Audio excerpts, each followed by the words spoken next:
जय हिंद साथियों, नमस्कार। स्वागत है आप सभी का।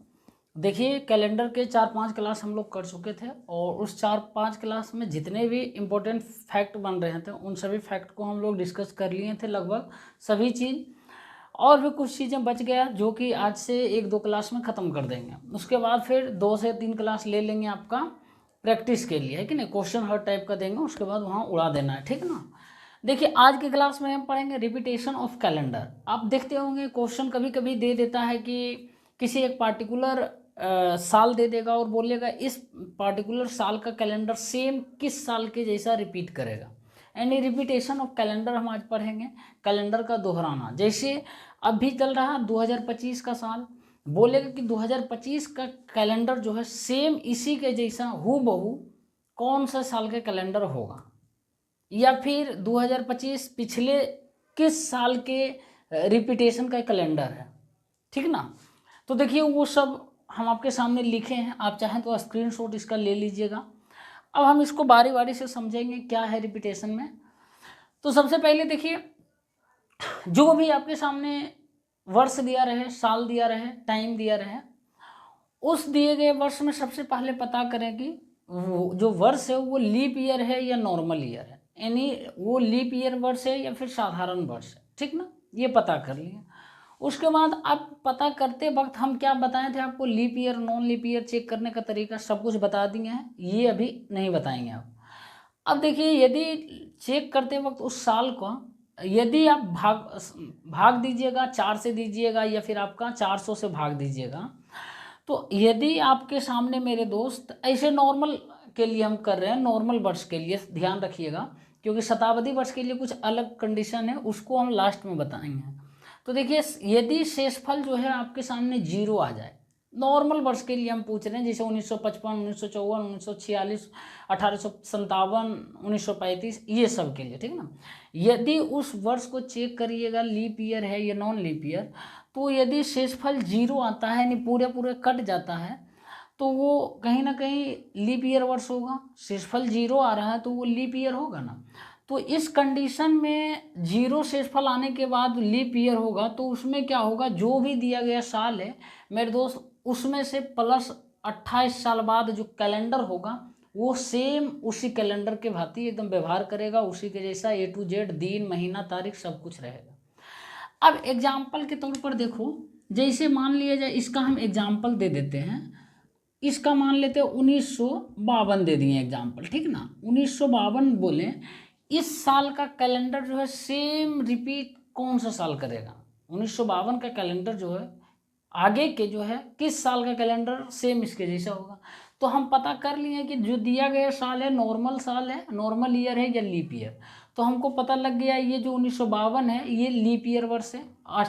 आखिरी के 2 डिजिट 52 जो है 4 से डिविजिबल है, 4 से कट रहा, तो इसका मतलब लीप ईयर है, मतलब रिमाइंडर 0 आ रहा, वही होता है लीप ईयर का मतलब कट जाता है पूरे पूरे। तो अब क्या होगा, 0 आ रहा है तो इसके 28 साल बाद का जो है कैलेंडर वो मेरे भाई रिपीट कर जाएगा। तो कितना हो जाएगा, 1980 में जो है ना सेम कैलेंडर 1952 के जैसा होगा। समझ में आया। 52 में से 1952 में से 28 जोड़ेंगे ना तो सेम कैलेंडर 1980 का आ जाएगा। समझ में आया। अब देखो, ये पहला फैक्ट समझ में आ गया होगा। अब दूसरा पॉइंट्स देखो मेरे भाई, यदि शेषफल 1 आता है, अब मान लिया जाए, देखो जो भी नॉर्मल वर्ष दिया रहेगा उसको हम डिवाइड करेंगे, देखेंगे लीप ईयर है या नॉन लीप ईयर है। लीप ईयर तो रहेगा मेरे भाई 0 आ जाएगा कट के, लेकिन नॉन लीप ईयर रहेगा तो उसमें रिमाइंडर 1 आ सकता है, 2 आ सकता है या फिर 3 आ सकता है। 4 नहीं आएगा, 4 आएगा तो फिर कट जाएगा और 0 हो जाएगा, ठीक है ना। तो देखो 1 यदि शेषफल आता है तो क्या होगा, वो कैलेंडर जस्ट 6 साल के बाद सेम रिपीट करेगा, वैसा ही कैलेंडर। अब एग्जाम्पल बोलिए, दे दीजिए भैया। तो एग्जाम्पल हम देखो दे रहे हैं मेरे दोस्त, इस चीज़ का एग्जाम्पल जो होगा, आप मान लिए 1900 आपका 89 कर दीजिए, ठीक है ना। 1989 कर दीजिए, नहीं तो जो आपका मन करे, और 2000 आपका 17 भी कर सकते हैं, है कि नहीं। 1 रिमाइंडर आए, ठीक ना।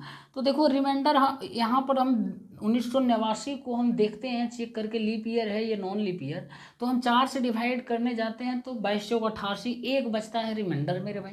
तो एक रिमाइंडर बचता है तो ये कैलेंडर 1989 का जस्ट 6 साल के बाद जो है अपना बढ़ जाएगा। तो 6 साल बढ़ जाएगा तो 1995 का जो कैलेंडर होगा मेरे भाई वो सेम 1989 के कैलेंडर के जैसा होगा, एकदम हूबहू।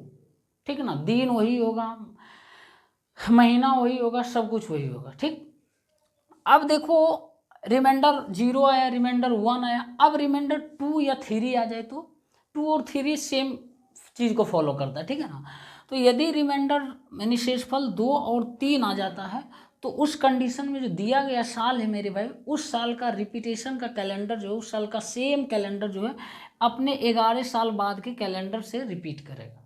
ठीक ना, 11 साल के बाद से कैलेंडर से रिपीट करेगा। अब देखो इसका एग्जाम्पल हम दे देते हैं आपका, ले लीजिए कोई भी 2000 आपका कितना आ रहा है, 25 नहीं 2026 आएगा, 2027 आ जाएगा। ठीक है ना, 2027। अब इसको डिवाइड करिएगा, देखिए 4 से तो 4 कितना 2 रिमाइंडर आ रहा है, यहाँ पर भी 2 ही आ रहा है कि नहीं, सॉरी यहाँ 3 आ रहा है रिमाइंडर, 2 या 3 रिमाइंडर आएगा तो मेरे भाई तो ये साल में आप क्या करोगे 11 ऐड कर दोगे, 11 साल के बाद जो है कैलेंडर रिपीट करेगा। मतलब 2026 का जो कैलेंडर होगा वो 11 साल बाद मतलब 2037 के कैलेंडर के बराबर होगा, और 2027 का जो कैलेंडर होगा वो अपने से 11 साल बाद मतलब आपका 2038 के कैलेंडर के भांति व्यवहार करेगा, मतलब सेम होगा। ठीक ना, 2026 का कैलेंडर 2037 के जैसा होगा और 2027 का कैलेंडर 2038 के जैसा सेम होगा। समझ में आया?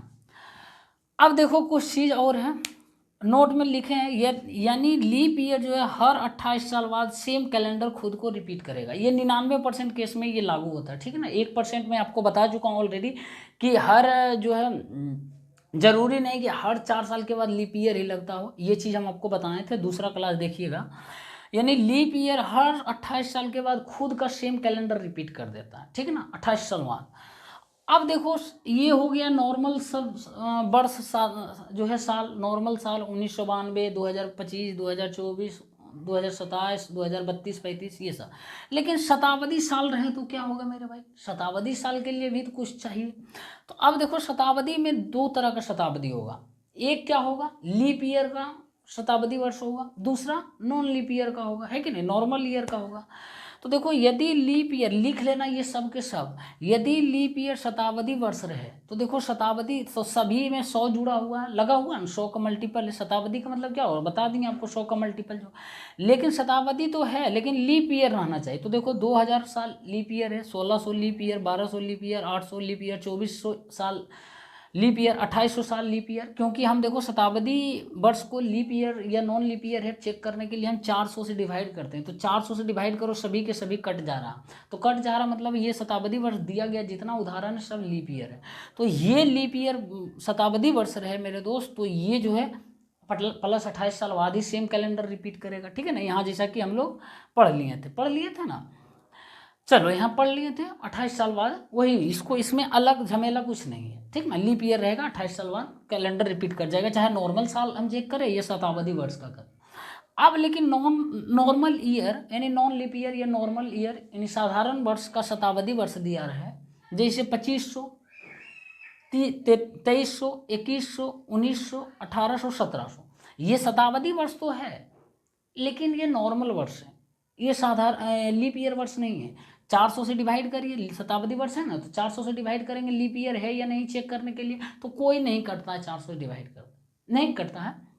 तो अब देखो यहाँ पर क्या होगा, तो इस कंडीशन में नॉन लीप ईयर यदि शताब्दी वर्ष दिया रहे तो इसको कुछ नहीं करना है, प्लस 6 साल बाद कैलेंडर दोहरा देना है, प्लस 6 साल के बाद कैलेंडर हो जाएगा।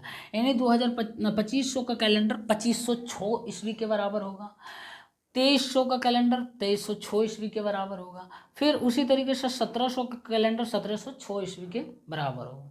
समझ में आया मेरे भाई? तो ये ध्यान रख लेना, सभी के सभी मेन रूप से आपको ये ही पूछेगा, रिमाइंडर 0 है, 1 है, +2 और +3, यही मेन रूप से पूछेगा। ये अलग से हम आपको बता देंगे ताकि आप कहीं भी रहें फंसे नहीं, कैसा भी क्वेश्चन दे दें। और मुझे पता है कि कोई चीज़ क्या छोड़ना है क्या नहीं छोड़ना है, जितना कोशिश होता है हम सब करवा देते हैं। ठीक ना, तो आप इसको छाप लीजिएगा, हो सके तो स्क्रीनशॉट ले लीजिएगा। और समझ आया तो वीडियो को लाइक कर देना, और समझ नहीं आया तो बोलना कमेंट बॉक्स में भैया नहीं समझ में आया, इस पॉइंट पे नहीं समझे। आप टेलीग्राम के माध्यम से हमसे जुड़े हैं तो मैं वहाँ पर आपको समझा दूंगा। ठीक है ना। साथियों देखिए, पिछले स्लाइड में हम लोगों ने रिपीटेशन ऑफ कैलेंडर का थ्योरेटिकल पॉइंट्स जो भी बनता था, इंपॉर्टेंट पॉइंट्स, वो सभी के सभी आपको हम बताएं, समझाएं। अब जो है इसका एग्जाम्पल आपके सामने है। अब बताइएगा खुद से मेरे भाई, 1991 का कैलेंडर हो सकता है इस्तेमाल, यानी आप जो है ना, कोई भी घर में कैलेंडर है तो उसको मत फेंकिए, रख ले रहिए अपने पास, क्योंकि रिपीट करता है। कितना हो करेगा तो 28 साल बाद लीप ईयर होगा तो करेगा ही, लेकिन उससे पहले ही कर जाएगा। लीप ईयर होगा तब 28 साल के बाद करेगा, लेकिन बाकी जो नॉर्मल ईयर होता है वो 6 साल के बाद कर लेगा या फिर 11 साल के बाद, इस तरीके से कर लेगा। चलो ठीक है ना। हाँ चलो, अब देखो 1991 का कैलेंडर कब इस्तेमाल होगा। तो हम आपको क्या बताए थे, जब नॉर्मल वर्ष रहे, शताब्दी वर्ष ना रहे, नॉर्मल साल रहे, तो हम क्या करते हैं, 1991 में जो दिया गया साल है मेरे भाई, पहले हम इसको चेक करते हैं ये साल दिया गया लीप ईयर है या नॉन लीप ईयर है, यानी लीप ईयर साधा वर्ष है या साधारण वर्ष। तो हम इसको क्या करेंगे, 4 से डिवाइड करेंगे। 4 से डिवाइड का मतलब क्या, पूरे में नहीं करेंगे बल्कि आखिरी के 2 डिजिट में करेंगे। तो आखिरी के 2 डिजिट में करेंगे मेरे भाई, तो यहाँ पर रिमाइंडर लिखना है आपको। तो रिमाइंडर का मतलब शेषफल, तो शेषफल निकालिएगा, 91 में 4 से भाग दीजिएगा तो निकल जाएगा आपका 3 आ जाएगा, है ना, +3 आएगा ना शेषफल। तो हम आपको क्या बोले, +3 शेषफल आए या +2 शेषफल आए, +2 या +3 शेषफल आए, तो वो कैलेंडर जो दिया गया है वो +11 साल के बाद, यानी आखिरी आगे के 11 साल के बाद जो भी कैलेंडर होगा उस कैलेंडर के जैसा रिपीट करेगा, उसके जैसा सेम होगा, ठीक है ना। तो देखो 1991 में +11 साल हम ऐड कर देंगे, तो कब का हो जाएगा मेरे दोस्त, 2 10 को सुनना, बाकी 1 1 2, 2000 का कैलेंडर कितना हो जाएगा, 1 1 2 हो जाएगा आपका। ये 2002 साल का जो है कैलेंडर बिल्कुल 1991 के जैसा होगा, ठीक है ना। आपको बताए थे ना कि +2 रिमाइंडर आए या +3 या +2 या +3, तो 11 साल के बाद वो कैलेंडर रिपीट करेगा। तो 1991 में 11 साल जोड़िएगा तो 2000 कितना आ जाएगा, 2 हो जाएगा।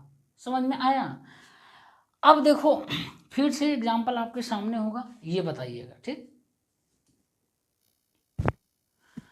देखिए एक और सवाल है, बोल रहा है कि 1985 का कैलेंडर कब रिपीट करेगा। तो आपको बनाना है इस क्वेश्चन को खुद से।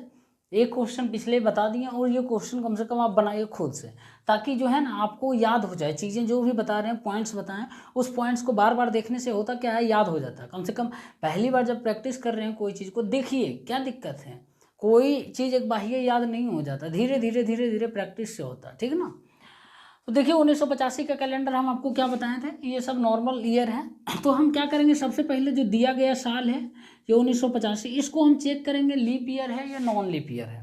तो हम पहले इसको क्या करेंगे, 4 से डिवाइड करेंगे, क्योंकि ये इस भी शताब्दी वर्ष नहीं है ना, नॉर्मल ऐसे ही साधारण दिया वर्ष है। तो हम 4 से डिवाइड करेंगे, तो टोटल में 4 से डिवाइड नहीं करेंगे, आखिरी के 2 डिजिट को करेंगे, यानी 85 को 4 से डिवाइड करेंगे मेरे दोस्त। तो रिमाइंडर कितना बचता है, 1984 रहता तो पूरे पूरी कट जाता, 84 रहता तो पूरे पूरी कट जाता है, 85 है मतलब एक एक्स्ट्रा है। तो रिमाइंडर कितना बच रहा, मतलब शेषफल जो है मेरे भाई, मैं लिख देता हूँ, शेषफल कितना बच रहा, तो ये +1 बच रहा, +1 बच रहा। अभी हम थोड़ा देर पहले क्या बताए थे, पहला स्लाइड पे, यदि शेषफल 1 बचता है, यदि शेषफल 1 बचता है तो दिया गया कैलेंडर है अपने सेम कैलेंडर का भांति, मतलब सेम कैलेंडर से कितने साल बाद रिपीट करेगा, तो कितने साल बाद रिपीट करेगा मेरे भाई, तो ये करेगा +6 साल बाद करेगा, ठीक है ना, +6 साल बाद करेगा। तो मतलब कितना है, 1985 में से +6 साल ऐड कर दीजिएगा, तो कितना हो जाएगा आपका 1991 ईस्वी हो जाएगा। 1991 का कैलेंडर जो है वो सेम 1985 के जैसा होगा। समझ में आया। तो ऑप्शन कोई है, ऑप्शन बी इसका करेक्ट आंसर हो जाएगा, ठीक। देखिए एक और फिर से सवाल है, अब दिया है कि 2016 का कैलेंडर कब रिपीट करेगा, ये आपको बताना है। तो जो भी साल दिया है पहले हम इसको चेक कर लेंगे मेरे दोस्त, मेरे भाई, कि दिया गया साल लीप ईयर है या फिर नॉर्मल ईयर है, लीप ईयर है या साधारण वर्ष है। तो दिया गया साल 2016 है मेरे दोस्त। अब 2016 को हम चेक करेंगे लीप ईयर, तो क्या करेंगे, 4 से डिवाइड कर देंगे। तो 4 से हम डिवाइड करेंगे तो पूरे 2016 को नहीं करेंगे, दिन नहीं काटेंगे, तो दिन नहीं काटेंगे तो फास्ट करेंगे तो आखिरी के 2 डिजिट यानी 16 को 4 से डिवाइड करेंगे तो ये पूरा पूरा कट जाता है, मतलब रिमाइंडर 0 आ रहा। रिमाइंडर 0 आ रहा का मतलब क्या है मेरे भाई, ये लीप ईयर है। शेषफल कितना आ रहा आपका, शेषफल आ रहा है 0, है कि ना।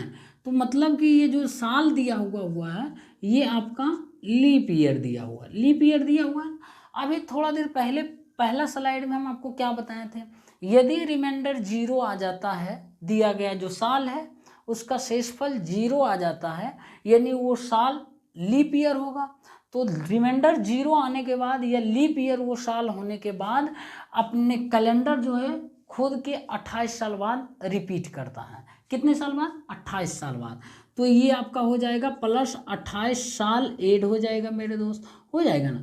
तो कितना था, 2016 था, इसमें 28 साल बाद हमको ऐड करना है, कितना साल हो जाएगा। तो 2016 को 28 ऐड करिएगा तो 2000 कितना आ जाएगा, 44 साल हो जाएगा। 2044 साल वाला जो कैलेंडर होगा ना मेरे प्यारे भाई, वो सेम इसके जैसा 2016 के जैसा रिपीट करेगा। तो ऑप्शन ए इसका करेक्ट आंसर हो जाएगा। समझ में आया, पहले पॉइंट्स था ये रिमाइंडर 0 का कॉन्सेप्ट था ना। चलिए फिर और आएगा, जितना क्वेश्चन हो सकेगा मैं कर दूंगा एग्जाम्पल देकर। देखिए एक और सवाल है, और ये सवाल है करंट साल का, जो साल अभी जी रहे हैं जिस साल में 2025 में। तो 2025 का कैलेंडर बोल रहा है कि ये कब रिपीट करेगा। हम देखो ऑप्शन नहीं दिए हैं, ऑप्शन इसका आप जो है लिख लीजिएगा, ठीक है ना। ऑप्शन में लिख देता हूँ, आपका हो जाएगा ऑप्शन दे रहे हैं मेरे भाई, 2025 है ना, तो 2026, 2027, 2031, 2030, ठीक ना। अब बताना 2025 का कैलेंडर कब रिपीट करेगा। तो बोलिएगा भैया हमको एक ही बात बताए हैं कि जो भी साल दिया है ना, 2025 दिया है भैया, तो हम इसको पहले चेक कर लेंगे लीप ईयर है या नॉन लीप ईयर है, यानी लीप वर्ष है या साधारण वर्ष।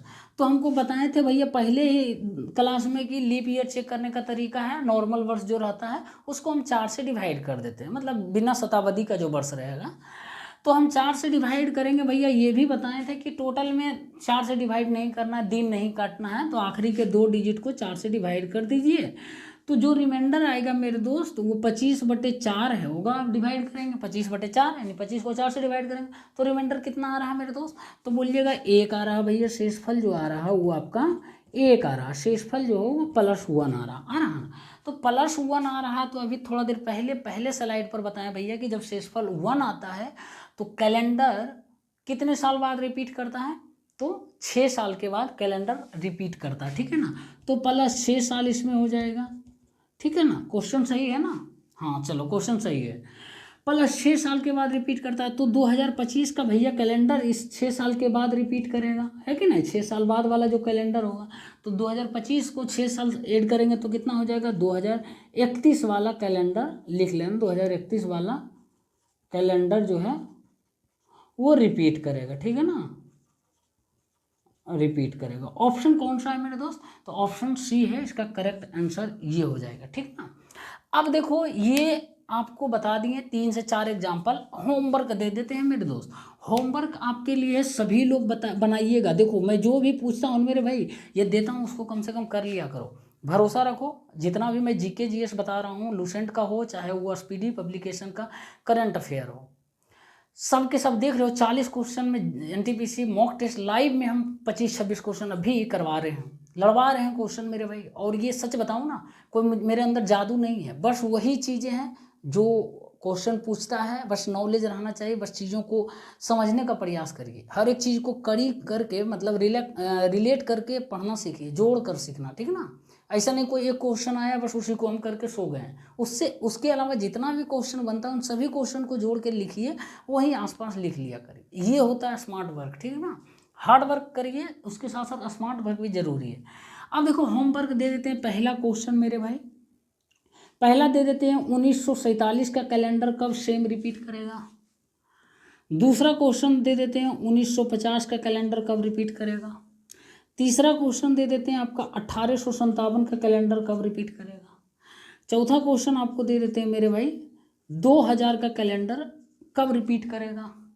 5वां क्वेश्चन दे देते हैं मेरे भाई, 2025 अभी तो बता ही दिए, 2016 का कैलेंडर कब रिपीट करेगा। अगला क्वेश्चन दे देते हैं 1995 का कैलेंडर कब रिपीट करेगा। और 7वां क्वेश्चन दे देते हैं मेरा डेट ऑफ बर्थ जो है 1999, इसका कैलेंडर कब रिपीट करेगा। ये 7 होमवर्क है मेरे दोस्त। आप लोगों सभी से रिक्वेस्ट है जो वीडियो को देख रहे हैं या फिर अभी देख रहे होंगे या फिर कितना दिन बाद भी देख रहे होंगे, बताइएगा इसका आंसर क्या होगा, ठीक है ना। उसके बाद फिर जो भी नेक्स्ट क्लास में क्वेश्चन होगा वो सभी के सभी बाकी बचा हुआ लाएंगे। उसके बाद जो क्वेश्चन सब मिलाकर हम एक बगल से चलेंगे, ठीक है ना।